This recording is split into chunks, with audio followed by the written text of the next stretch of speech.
మాత్రం ఏదో అవసరం ఉండదు పర్మిషన్. కానీ వాళ్ళ జూబ్లీహిల్స్ నియోజకవర్గంలో చాలామంది నిరుద్యోగులు వల్ల ప్రచారం చేస్తూ ఉంటే ప్రభుత్వం కాంగ్రెస్ ప్రభుత్వం మమ్మల్ని ఎన్నికల్లో మోసం చేసింది, 2 లక్షల ప్రభుత్వ ఉద్యోగాలు భర్తీ ఇస్తా అన్నారు, జాబ్ క్యాలెండర్ విడుదలేసి దాని ప్రకారం పోస్టులు ఇచ్చి పోస్టులు భర్తీ ఇస్తా అని చెప్పి హామీ ఇచ్చి వాళ్ళ మాట మర్చారనే దాని మీద వాళ్ళ కాంగ్రెస్ ప్రభుత్వం మీద మమ్మల్ని మోసం చేసిందని చెప్పి వాళ్ళ విద్యార్థులు చాలామంది నిరుద్యోగులు జేసీల పేరు మీద ప్రచారం చేస్తూ ఉంటే ఇవాళ కాంగ్రెస్ పార్టీ గుండాలు ఇవాళ వాళ్ళ మీద ఇవాళ దాడి చేయడాన్ని బీఆర్ఎస్ విద్యార్థి విభాగం నుంచి మేము తీవ్రంగా ఖండిస్తూ ఉన్నాం.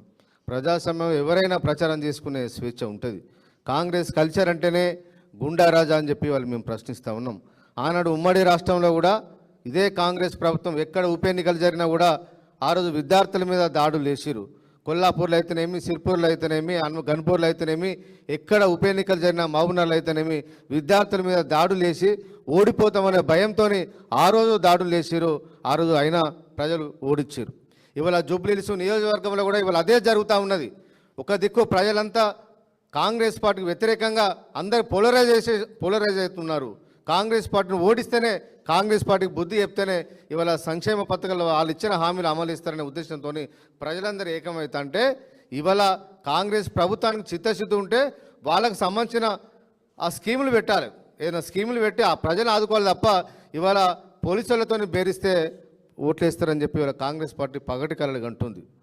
కాబట్టి ఇప్పటికైనా కాంగ్రెస్ ప్రభుత్వం ఇలాంటి దాడులు చేయడానికి కానీ ఎవరైనా స్వేచ్ఛగా ప్రచారం చేసుకునే హక్కును కల్పించాలి. దాన్ని వ్యతిరేకంగా ఇస్తే మాత్రం ఖచ్చితంగా మీకు బుద్ధి చెప్తారు. ఇవాళ జూబ్లీహిల్స్ ఎలక్షన్లో ఓడిపోతామనే భయం ఇవాళ కాంగ్రెస్ నాయకులు పట్టుకున్నది. ఇవాళ జూబ్లీహిల్స్లో బీఆర్ఎస్ పార్టీ అభ్యర్థి సునీతమ్మ గెలుస్తుందని చెప్పి ఇవాళ ప్రజలందరూ అన్ని వర్గాల ప్రజలు ఇవాళ అనుకుంటూ ఉంటే ఇవాళ జీర్ణించుకోలేక తట్టుకోలేక ఇవాళ విద్యార్థుల మీద, యువకుల మీద, అందరి మీద ఇవాళ దాడి ఇవాళ కాంగ్రెస్ పార్టీ నాయకులు ఇవాళ దాడి చేస్తూ ఉన్నారు. అదేవిధంగా ప్రజలకు సమాధానం చెప్పలేరు. సమాధానం చెప్పకుండా ఇవాళ దాటవేసే ధోరణి, ఒక బ్లాక్మెయిల్గా ఈ ప్రభుత్వం వ్యవహరిస్తూ ఉన్నది.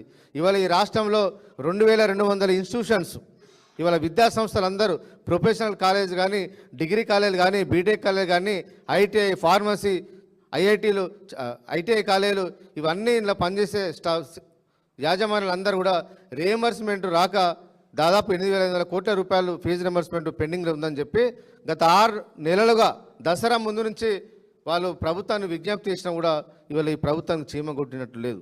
వాళ్ళ కాంట్రాక్టులకు రావాల్సిన బిల్లుల కోసం మాత్రం ఇవాళ కమిషన్లకు కక్కుర్తిపడి కాంట్రాక్టుల బిల్లులు ఇస్తున్నారు తప్ప 15 లక్షల మంది విద్యార్థులు చదువుకుంటున్న విద్యార్థులకు సంబంధించిన ఫీజు రియంబర్స్మెంట్ బకాయిలు చెల్లించడంలో ఈ ప్రభుత్వం జాప్యం చేస్తూ ఉన్నది.